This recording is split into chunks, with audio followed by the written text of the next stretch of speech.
Before the curtain rises on another exciting adventure of the shadow, here's something for you motorists to think about. According to a recent survey made in 50 American cities, nearly one-third of all the tires on the road need replacement right now. One-third of the nation's tires are so worn as to be dangerous. If your tires are among this dangerous third, don't take chances any longer. Get Goodrich Safety Silvertowns now. Silvertowns, you know, are really two great tires in one. On the outside, they have the amazing Lifesaver tread that sweeps wet roads so dry you can light a match on its track, that will give you the quickest non-skid stops you've ever had. And on the inside, they have the famous Golden Ply blowout protection. Thus, you get two great life-saving features in Silvertowns, all at no extra cost.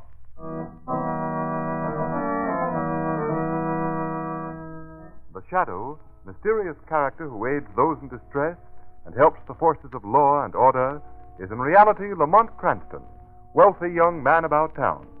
Cranston's friend and companion, the lovely Margo Lane, is the only person who knows to whom the unseen voice belongs. The only one who knows the true identity of that master of other people's minds, the Shadow. Today's story, Conversation with Death.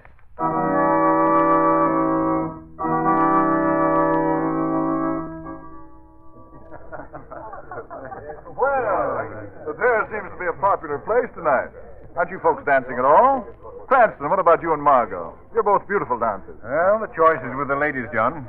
But they seem to prefer the cool of the terrace and Dr. Latham's very interesting account of his experiences in the Orient. We can dance most any time, but it's seldom one can listen to so distinguished a scientist as Dr. Latham. Oh, thank you, Miss Lane. But I'm afraid I've been deadly dull. Oh, that, Montgomery, is a sin that never could be laid at your door. Oh, you're kind, Bernice. But if I've bored you, blame it on the occasion. Being guest of honor imposes the obligation of trying to be interesting. Ignore the interruption of my rowdy husband, Montgomery. Go right on. Come here, John. Sit beside me. I tell you, Monty, and you too, Cranston, you're both single. When you marry, don't permit your wife to dominate you as this little tyrant lords it all over me. Well, you poor fellow, John. You certainly have the appearance of a hen-pecked husband. Yes. Did you look in on the children, John, dear? Yes. Billy insisted on your telling him his bedtime story. But I knew if I called you to the nursery, we'd never get you out again. Did he go to sleep? Right off. And Betsy? Doesn't even know either of us are in the world. Sleeping the sleep of...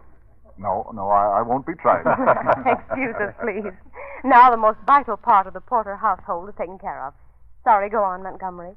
You were telling us about the Orient. Please. I've monopolized the conversation. But you know I never tire hearing about the Orient. Yes, I know.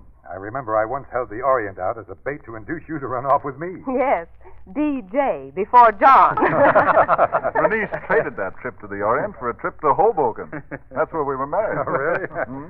10 years ago. 10 years. I've covered a lot of ground in that time. Geographically and professionally. Yes, and I have you two to thank for that. Well, do you mean, Doctor, that John and Bernice share honors for your travels and your successes? I'd say Bernice does. At least she started the chain of circumstances. If she hadn't turned me down in favor of John, I shouldn't have run off to the Orient and buried myself in science. Why, Renee, you've held out a romance on me. I never suspected there was ever anyone but John. Well, I must say, Montgomery was a swell rival. No trouble at all. He went out on the first punch. Well, it's a good man who knows when he's beaten, eh, Latham? Oh, I don't know that it was a tribute to my common sense, Mr. Cranston. I rather suspect it was the result of a flaw in my character. You see, I'm not a fighter. I'm a brooder. Oh, that's bad. Beware the brooder. More deadly than the fire that brightly burns and quickly dies is the brooder's smoldering fury which from little things arise. Remember? Hey, I resent the implication that Bernice is a little thing. She's certainly the biggest thing in my life. Ah, what changes time can bring. John and Bernice, this beautiful home, two lovely children. Well, it all makes me feel so terribly old. Yeah, it does seem as if John and Bernice have found the true success formula. Yes, John, you must give me the formula. If you have a minute, I should like to talk over old times with you before I leave. Yeah. I am sure the others will excuse us. Why, of course. Oh, John, take Montgomery to the library, and I'll have the butler bring you something to drink.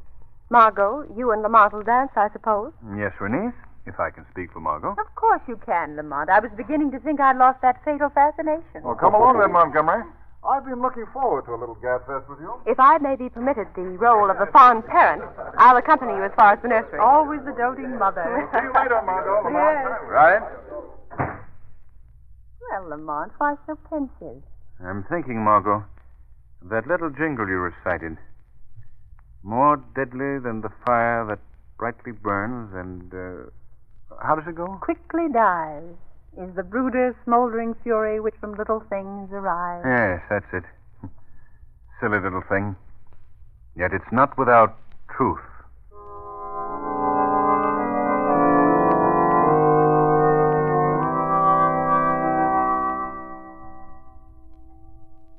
Oh, don't bother pouring, Jensen. We'll serve ourselves. Yes, sir. Is that all, Mr. Porter? Yes, Jensen, that's all. Thank you, sir. Well, John, long time since we've had a drink and a cigar together. Yes, Monty. As I recall, we weren't on such friendly terms the last time, were we? Oh, I suppose I acted the jealous fool when I learned that you and Renice were going to be married. But you know, John, youth and love is a more violent combination than whiskey and gasoline. Well, a well-turned phrase, that. Think? Eh? Oh, thanks. You don't seem any the worse for your great disappointment. You've done well. I suppose you're one of our most successful modern scientists. Professionally, I've done all right, I suppose. But my personal life drags far behind, John. I've been hearing a lot about your progress. Renice keeps me posted. She reads everything printed about you. Does she, John? Does she really? I think she told me at last count 27 formulae bear your name. 28, to be exact. 28? Yes, she wouldn't know about the last. It's still a secret. In fact, it will remain a secret. Oh, but enough of shop talk. Hey, it's not fair to arouse my curiosity about something I'm never to know. Well, oddly enough, it'll be no secret to you, John. I'm going to tell you all about it. Well, I feel honored to be thus singled out. Yes. Singled out. How right you are. John, you're familiar with the potion scene from Romeo and Juliet, I suppose? Hmm? Oh, yes. Juliet takes a potion to make people think she's dead so she won't have to marry a man selected by her family. Is that what you mean? Correct. That potion was simply a dramatic device born in the mind of a playwright. But what men conceive, men contrive. You don't mean to tell me you've actually invented such a drug? Yes, John, I have. Good Lord. I have developed a drug that will bring about the physical characteristics of death. It can suspend all organic action, yet the brain will function though death seems apparent. Well, hold on a minute, Monty. At the risk of appearing stupid, do you mean that a person receiving a dose of this drug could be pronounced dead by a competent physician? Pronounced dead and buried. Yet he would be aware of everything that was going on about him? Fully aware and totally incapable of helping himself. Well, that's horrible. The most horrible thing imaginable. What sent you on a quest for a drug like that? Hate? Hate? Yes. Strange that such an unworthy emotion should be the motivation for a great scientific discovery, eh? I'm afraid I don't follow you. Oh, it's quite simple, John. I said before that I was a brooder. But you were joking. No. I'm not the sort of coward who is afraid to face himself. I am a brooder. You're not, so you can hardly appreciate what that means. But, Now, perhaps I can explain. You've no doubt had a physical injury, a sprained arm, a painful cut. yes. Well, you can well imagine how you'd suffer if there was no balm, no medicine to relieve that pain. How would it be if it were to go on and on? Yes, I can well imagine. A brooder suffers such pain, but the wound is in the soul. There is no cure except the balm of vengeance. A hate satisfied. Do you mean to tell me that you hate somebody with such an awful intensity? Yes, I do. Oh, you surprise me, Monty. I never suspected you were capable of such a hatred. Why, it surprises me more that you voice it. Well, why not voice it? I know of no more contemptible hypocrisy than the pretense of entirely lofty emotions. Surely you didn't invent this drug with the sole object of satisfying this desire for vengeance. perhaps not. But my hatred was eating away a part of me. I felt I could never be whole again while the sore persisted. I spent sleepless nights trying to wipe out this spirit cancer. That's what I call it, John. And burying the man you hate alive would wipe it out? Even the knowledge that I possess the power to completely express my hatred brought relief. Really, Monty, you amaze me. Truly amaze me. I refuse to believe you mean all you say. Oh, I see. This conversation distresses you, eh? Yes, it does. I think it's the strangest talk I've ever had. Well, then we'll change the subject. Let's talk about something else. Oh, say, by the way, isn't that a recent photo of Renice on the mantel? Oh, yes. It was taken last year when she was made president of the Women's Progress League. Oh, may I see it? Why, certainly. I believe it's her best likeness. I must have an oil made from it sometime. Here you are. Jove, she gets more beautiful every year. Doesn't she?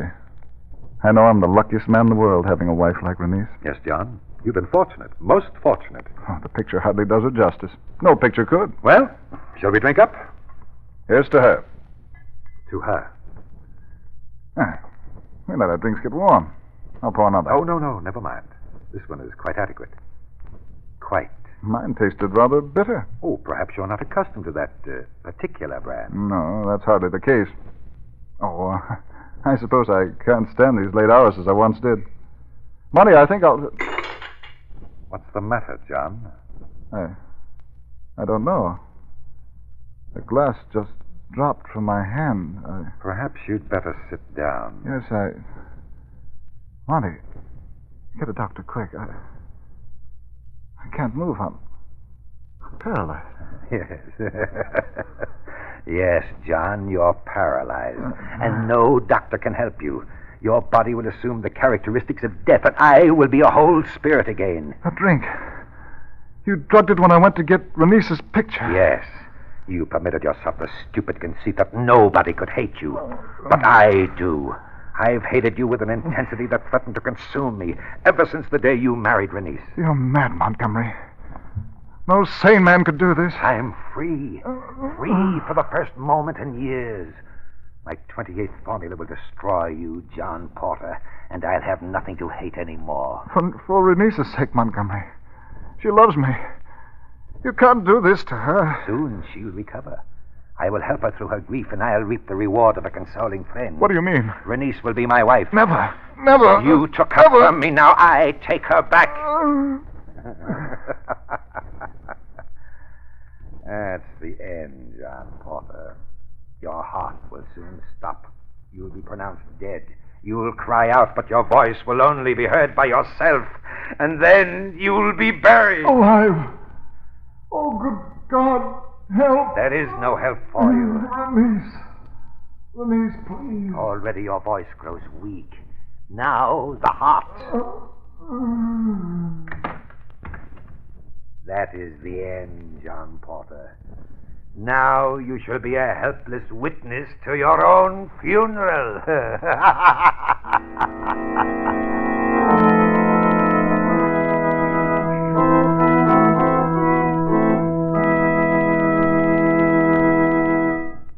Before we go into the second part of the Shadow's adventure, here's a question for you. Who is it that today holds the same responsibility as the engineer of a fast train, the captain of a ship, or an airplane pilot? The Shadow knows. The man behind the wheel of his car is just as responsible as the engineer, captain, pilot. Their first thoughts are for the safety of their passengers. Your first regard as a motorist should be for the safety of those who ride with you. For their sake, for your own sake, play safe.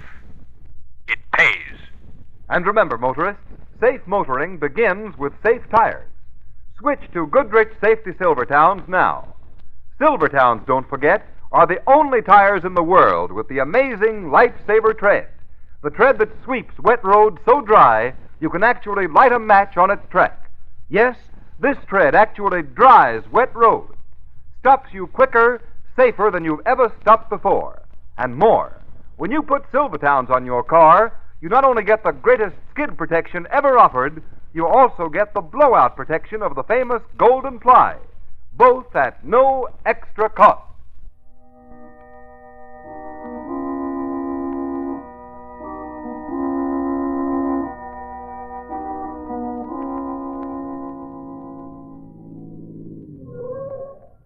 Isn't that Latham's car in the Porter driveway, Lamont?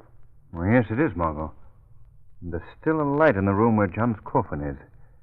We'll have to wait here until it's turned off. What time is it? It's near midnight. Then we shouldn't have to wait long. You had no luck with the medical examiner, did you? Very little. I told him I couldn't bring myself to believe that John Porter died of natural causes. I had nothing to offer him in the way of proof to the contrary, so of course he couldn't hold up the burial simply on vague suspicion. But he did assure me he'd see that John's body is not embalmed. Why do you believe that John may be the victim of foul play? Well, Margot, I'm working entirely on hunch. Montgomery Latham was in love with Renice Porter, and still is, if I'm any judge. Oh, that's silly of me not to have thought of that. Of course, he shows it in every glance. Well, there you have a possible motive for John's death. Latham might conceivably want him out of the way. Of course, but how do you suppose he did it? I'm only thinking of possibilities now, remember. But I once put a painfully wounded dog out of his misery in just the way John Porter might have been killed. How, Lamont? By hypnosis. You mean that it's possible to kill a man by hypnosis? Quite possible. It's a branch of hypnotic science I learned in the Orient. Oh, yes. Latham spent many years in the Orient. You think he might have learned the science? That's a possibility I can't overlook, Margot. Well, if that's the case, what can you do about it? If hypnosis stilled John Porter's heart, then it's possible hypnosis can start it again. In any case, I'm going to make the effort. Look, Lamont. The light's just gone out. Yes. Come on, Margot. We've got another card to play in this frightful game.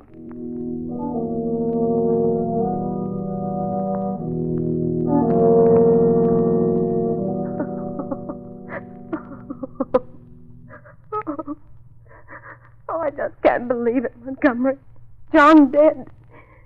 Even there in his coffin, he looks so lifelike. Yes, Renice. His face has lost none of its gentle character. Liar. Hypocrite. Beware of Latham, Renice. Perhaps it's only wish fulfillment, Montgomery, but he seems to smile encouragement to me. I'm not dead, Renice. I can hear you. Can't you hear me, Renice? You must go now, Montgomery. It's late. You've been so good staying near me and comforting me. That's as John would wish it, I'm sure, Renice. Yes. No. Send him away, Renice. Oh, if you could only hear me. I'm sure he wouldn't want me to desert you now. No, he'd want me to be near you. Don't listen to him. We three were such good friends. Two of us loved you. Renice, you loved me once. You might again. Let me offer the protection, shoulder the responsibility John was forced to lay aside. Please don't. Oh, Renice, hear me. Have nothing to do with Latham. The man is a team. Montgomery, you've been a dear. I'm sure John would be grateful for the comfort you brought me. I love you, Renice. I've always loved you. And I, Montgomery, I feel closer to you than I've ever felt before. Oh, no, Renice, you mustn't. That statement makes me very happy. You've given me reason to hope. Renice, listen to me. You've got to hear me. Come now, Renice. It's very late. You must try to get some sleep, dear. I've arranged for the housekeeper to sleep in the room next to yours. Oh, I can't leave him, Montgomery. I want to be with him as long as possible. Renice, my darling. I'll be near you always. You must rest, Renice. You must carry on just as John would wish. Yes, I must. I'll go to my room. Poor John. My poor John. Renice, don't go. You must hear me. I've got to warn you against Latham. Renice, hear me. You must hear me. Don't. Oh. All right, Margot. Step in.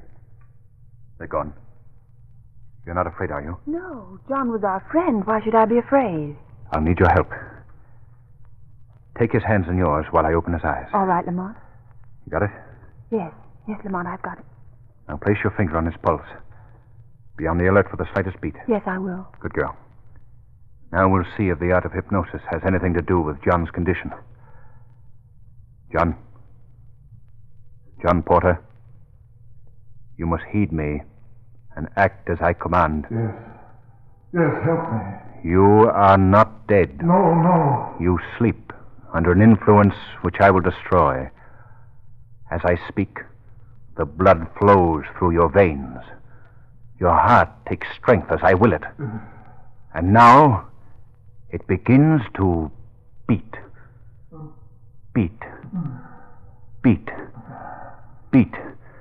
Beat. Beat. Respond, John. Respond. I'm trying, Cranston. I'm trying, but you can't hear me. John Porter, a force greater than that which holds you calls. Respond. Margot. Yes, Lamont? Any pulse action? Not the slightest. We'll try once more. Don't give up, Cranston. Do you hear me? Don't give up. John Porter, again I command you to shake the influence that shackles you. Move. Speak. Yes, Cranston, I'm speaking. Can't you hear me? Any luck, Margo? No, Lamont, not a sign of life. Well, Margo, looks like my guess is wrong. Cranston, don't give up. Isn't there still some small thread you might follow? John will be buried tomorrow. No, not that. Well, Don't let them bury me. if there is a thread of thought, it hasn't yet occurred to me. No, Margo, I'm afraid we'll have to acknowledge the claim of the grave. No. John Porter is dead.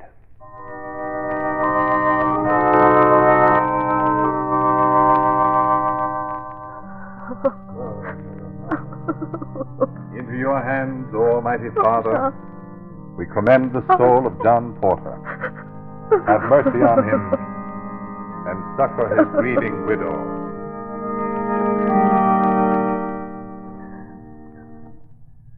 All right, men.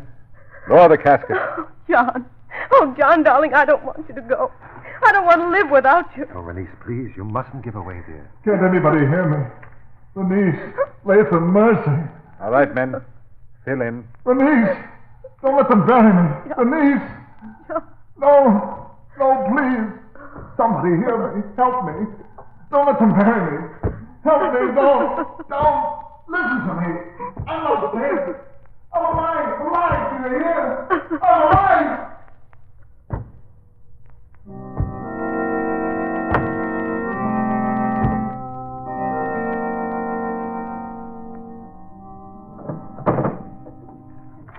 Lamont, just what do you expect to find in Latham's personal effect? And why have you set today, the day of John's burial, as your deadline? Call it a hunch if you will, Marco. But I want to thoroughly satisfy myself that John died of natural causes. I wonder if there might be another place where Latham keeps his papers. No luck in your quest so far? No, confound it. I've searched through everything. But I'll try again. Keep watching the road, Margot. Latham may come home. I hardly think so, Lamont. He must still be at the cemetery. Here, what's this? Margot, What is it, Lamont? look at it. It's in Latham's handwriting. Here, let me have that phone. What are you going to do? The Shadow's going to make an appointment at John Porter's grave with Police Commissioner Weston.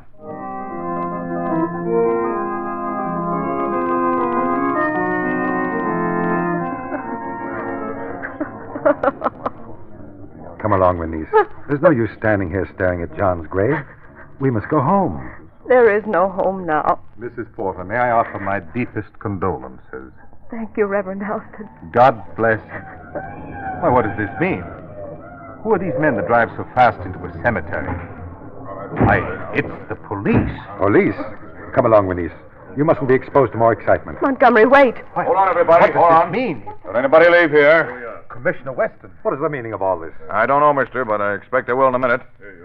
Shadow. Is Shadow here? Yes, Commissioner. The Shadow is here. Shadow? In the shadows. All right, then. Now, what's this all about? You phoned me to be Just here. a minute, Commissioner. You men there, start digging as fast as you possibly can. Bring John Porter's casket up and rip the cover off. Hurry. Go ahead, men. Do as he says. Release. Are you going to permit John's grave to be desecrated? What's the matter? What Commissioner, is all this? have your men keep an eye on Latham. He may try to escape. Me escape? What does this mean? It means that your fiendish plot to murder your friend is exposed, Latham. Murder? Oh, this is ridiculous. Commissioner Weston, look behind you. Back of that monument. Oh, you mean over here? That's it. I've placed an envelope and a small bottle there for you. Montgomery, who is this that accuses you of killing John? Some lunatic, I suppose, making a wild and stupid guess. The Shadow doesn't guess, Latham. The Shadow knows. Find them, Commissioner? Is what you mean?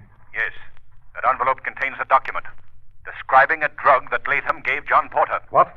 Why, this is preposterous. You can't deny it, Latham. You wrote the document yourself.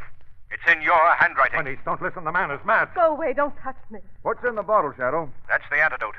If we hurry, it may save John Porter's life. Save his life. Oh, hurry. Please hurry. All right. Hoist it up. Quick. Don't let Latham escape. Grab him, Commissioner. Here. Don't try anything like that. I wasn't trying to get away. I simply wanted to... Well, you won't take any chances. Snap the bracelets on him, Horton. Take him away. Okay, sir. The casket's up. Rip it open, quick.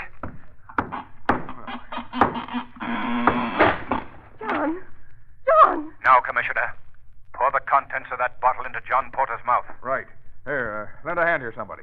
Sure, Commissioner. Now, hold his mouth open. Yes. There you are. Okay, Shadow. Now what? Now, we wait. He groaned. I heard him. Oh, John. John, speak to me. Stand back, Mrs. Porter. Don't touch him. Look, his eyelids are moving. He's alive. Alive. Alive. Oh, my darling. My dearest, speak to me. Speak to me. Why, his eyes are open. John, it's me, Renice. You're saved, darling. Saved.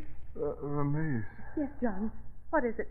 you can hear me. Yes, dearest, I can. Thank God. Thank God. He's passed out. John. It's all right. A few hours in bed, he'll be all right again. Okay, Shadow. I'll see that he's taken right home. And as for Lathan, we've got a home for him, too. But it won't have any curtains on the windows. Well, this completes my job. So I bid you all good day. Oh, Shadow. How can I express my gratitude? How can I thank you? No need, Mrs. Porter. My reward is in your happiness.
Today's program is based on a story copyrighted by the Shadow magazine. All the characters and all the places named are fictitious. Any similarity to persons living or dead is purely coincidental. The Shadow magazine is now on sale at your local newsstand.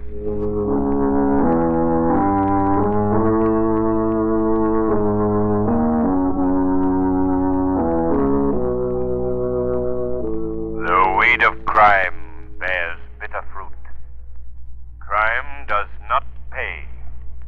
The Shadow knows.